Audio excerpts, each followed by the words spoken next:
Hi, welcome back to Shreechari channel.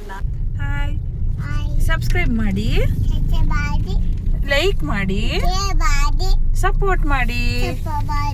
Bye. Like ಮಾಡಿ, subscribe ಮಾಡಿ, support ಮಾಡಿ. Hi, welcome to Shreechari channel. ಇವತ್ತು ನಾನು ನಂದು ಯೂಟ್ಯೂಬ್ ಚಾನಲ್ಲು ಮಾನಿಟೈಸೇಷನ್ ಆನ್ ಆಯಿತು. ಅದಕ್ಕೆ ನಿಮಗೆ ಅದ್ರ ಬಗ್ಗೆ ಹೇಳೋಣ ಅಂತ ವಿಡಿಯೋ ಮಾಡ್ತಾಯಿದ್ದೀನಿ. ನನ್ನ ಯೂಟ್ಯೂಬ್ ಚಾನಲ್ಲು ನಾನು ಶುರು ಮಾಡಿ 5 ವರ್ಷ ಆಯಿತು. ಆದರೆ ನಾನು ಜಾಸ್ತಿ ಅದ್ರ ಬಗ್ಗೆ ನಾನು ತಲೆ ಕೆಡಿಸ್ಕೊಂಡಿರಲಿಲ್ಲ. ಯಾವುದೋ ವೀಡಿಯೋಸ್ ಎಲ್ಲೋ ಒಂದೊಂದು ಆಗ್ತಿದೆ. ಆಮೇಲೆ ನನಗೆ ಬೇಜಾರಾಯ್ತಾಯಿತ್ತು, ಅಯ್ಯೋ ಇದು ಯಾವುದು ವ್ಯೂಸ್ ಆಯ್ತಲ್ವಲ್ಲ, ಬೇಡ ಮಾಡೋದು ಅಂತ ಸುಮ್ಮಬಿಟ್ಬಿಟ್ಟಿದ್ದೆ. ಈಗ 1 ವರ್ಷದಿಂದ ಇಲ್ಲ ಮಾಡಲೇಬೇಕು ಅಂದ್ಬಿಟ್ಟು ಯೂಟ್ಯೂಬ್ ಚಾನಲಲ್ಲಿ ಶಾರ್ಟ್ಸ್ನ ಹಾಕೋಕ್ಕೆ ಶುರು ಮಾಡಿದೆ. ಫಸ್ಟು ಶಾರ್ಟ್ಸ್ ಹಾಕಿದಾಗ ಒಂದು 10-20 ವ್ಯೂಸ್ ಅಷ್ಟೇ ಆಯ್ತಿದ್ದು. ಆಮೇಲೆ ನಾನೇನು ಮಾಡಿದೆ, ಇದು ಆಯ್ತಾ ಇಲ್ವಲ್ಲ, ಈಗಲೂ ಹಿಂಗೆ ಆಯ್ತಾಯಿದ್ದಲ್ಲ ಅಂತ ಸುಮ್ಮನಾಗಲಿಲ್ಲ. ಒಂದು ದಿನಕ್ಕೆ 4ರಿಂದ 5 ಶಾರ್ಟ್ಸ್ನ ಹಾಕೋಕ್ಕೆ ಶುರು ಮಾಡಿದೆ. ಆವಾಗ ಸಬ್ಸ್ಕ್ರೈಬರ್ಸು ಜಾಸ್ತಿ ಆದರು. ಹಾಗೆಯೇ ವೀಡಿಯೋಸು ಹಾಕೋಕ್ಕೆ ಶುರು ಮಾಡಿದೆ. ಜಾಸ್ತಿ ಶಾರ್ಟ್ಸ್ನ ನಾವು ಹಾಕ್ಕೊಳ್ತಾ ಬಂದರೆ ಸಬ್ಸ್ಕ್ರೈಬರ್ಸು ಆಟೋಮೆಟಿಕ್ಕಾಗಿ ಅವರೇ ಜಾಸ್ತಿ ಆಯ್ತಾರೆ. ನೀವು ಫಸ್ಟು ಏನು ಮಾಡಬೇಕು ಅಂದರೆ, ಫಸ್ಟು ನೀವು ಶಾರ್ಟ್ಸ್ನ ಹಾಕ್ಕೊಬರ್ಬೇಕು. ಶಾರ್ಟ್ಸ್ ಜಾಸ್ತಿ ಆಗಿದಾಗ ಸಬ್ಸ್ಕ್ರೈಬರ್ ಜಾಸ್ತಿ ಆಯ್ತಾರೆ. ಸಬ್ಸ್ಕ್ರೈಬರ್ ಜಾಸ್ತಿ ಆದರೆ ಅವಾಗ ನಾವು ವೀಡಿಯೋಸ್ ಹಾಕಿದಾಗಲೂ ವ್ಯೂಸ್ ಜಾಸ್ತಿ ಆಗುತ್ತೆ. ಅದಕ್ಕೆ ಯಾರ್ಯಾರು ಹೊಸ್ದಾಗಿ ಯೂಟ್ಯೂಬ್ ಚಾನಲ್ ಓಪನ್ ಮಾಡಿದ್ದೀರಾ, ಯಾರ್ಯಾರಿಗೆ ಸಬ್ಸ್ಕ್ರೈಬರ್ಸ್ ಆಯ್ತಾ ಇಲ್ಲ, ಅವ್ರಿಗೆಲ್ಲರಿಗೂ ಇದೊಂದು ಟಿಪ್ಸು. ಫಸ್ಟು ನೀವು ಶಾರ್ಟ್ಸ್ನ ಹಾಕಿ.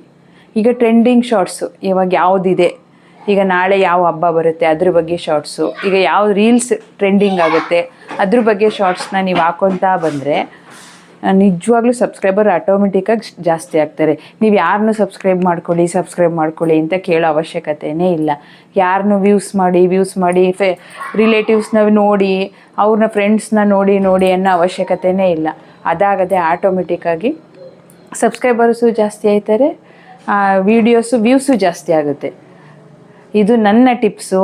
ನಂದು ಮಾನಿಟೈಸೇಷನ್ ಆನ್ ಆಯಿತು. ಅದಕ್ಕೆ ಈ ಖುಷಿಗೆ ನಾನು ನಿಮ್ಮ ಜೊತೆ ನನ್ನ ಅನುಭವನ ಹೇಳ್ಕೊತಾ ಇದ್ದೀನಿ. ಇಷ್ಟ ಆದರೆ ದಯವಿಟ್ಟು ಲೈಕ್ ಮಾಡಿ, ಸಬ್ಸ್ಕ್ರೈಬ್ ಮಾಡಿ, ಸಪೋರ್ಟ್ ಮಾಡಿ. ಆಮೇಲೆ ಇನ್ನೊಂದು, ವ್ಯೂಸ್ ಆಗಲಿಲ್ಲ ಅಂತ ಬೇಜಾರು ಮಾಡ್ಕೋಬೇಡಿ, ಲೈವ್ ಮಾಡಿ. ಲೈವ್ಗಳು ತುಂಬ ಲೈವ್ ಮಾಡ್ತಾಯಿರಿ. ಒಂದು ದಿನ ಆಗಲಿಲ್ಲ ಅಂತ ಬೇಜಾರು ಮಾಡ್ಕೊಂಡು ಬಿಡಬೇಡಿ. 2 ದಿನ 3 ದಿನ ಕಂಟಿನ್ಯೂಸ್ ಆಗಿ ಮಾಡ್ತಾಯಿರಿ ಫ್ರೆಂಡ್ಸ್. ನೀವು ಯೂಟ್ಯೂಬಲ್ಲಿ ಸಬ್ಸ್ಕ್ರೈಬರ್ಸು ಜಾಸ್ತಿ ಆಯ್ತಾರೆ, ಮಾನಿಟೈಸೇಷನ್ನು ಆನ್ ಆಗುತ್ತೆ, ನಿಮ್ಮ ವೀಡಿಯೋಸು ವ್ಯೂಸ್ ಆಗುತ್ತೆ. ನೀವೇ ಇದು ವ್ಯೂಸ್ ಆಗ್ತಾಯಿದೆ ಅಂದ್ಕೊಂಡು ನೀವೇ ವೀಡಿಯೋಸ್ ಹಾಕೋಕ್ಕೆ ಶುರು ಮಾಡ್ತೀರಾ. ಆದರೆ ಫಸ್ಟ್ ಸ್ಟಾರ್ಟಿಂಗು ಬೇಜಾರಾಗುತ್ತೆ, ವ್ಯೂಸ್ ಆಯ್ತಾ ಇಲ್ಲ ಅಂತ. ನೀವಂತೂ ತಲೆ ಕೆಡಿಸ್ಕೊಬೇಡಿ ಗೈಸ್. ವ್ಯೂಸ್ ಆಗಲಿಲ್ವಾ, 1ಕ್ಕಾಗಲಿಲ್ವಾ, 2ಕ್ಕಾಗಲಿಲ್ಲ, 10ಕ್ಕಾಗಲಿಲ್ವಾ, ತಲೆ ಕೆಡಿಸ್ಕೋಬೇಡಿ. ಕಂಟಿನ್ಯೂಸ್ ಆಗಿ ಮಾಡ್ತಾಯಿರಿ. ಒಂದಲ್ಲ ಒಂದು ದಿನ ಆಗೇ ಆಗುತ್ತೆ. ಅದಕ್ಕೆ ನನ್ನ ಅನುಭವ ನಿಮ್ಗೆ ಹೇಳ್ಕೊತಾ ಇದ್ದೀನಿ. ನಂದು ಮಾನಿಟೈಸೇಷನ್ ಆನ್ ಆಯಿತು. ಈಗ $100 ಮಾಡಬೇಕು, ದುಡ್ಡು ಮಾಡಬೇಕು. ಇದಕ್ಕೋಸ್ಕರ ವೀಡಿಯೋಸ್ ಮಾಡ್ತಾಯಿದ್ದೀನಿ. ಇಷ್ಟ ಆದರೆ ದಯವಿಟ್ಟು ಎಲ್ಲರೂ ಸಬ್ಸ್ಕ್ರೈಬ್ ಮಾಡ್ಕೊಳ್ಳಿ, ಸಪೋರ್ಟ್ ಮಾಡಿ. Thank you. ಧನ್ಯವಾದಗಳು ಫ್ರೆಂಡ್ಸ್.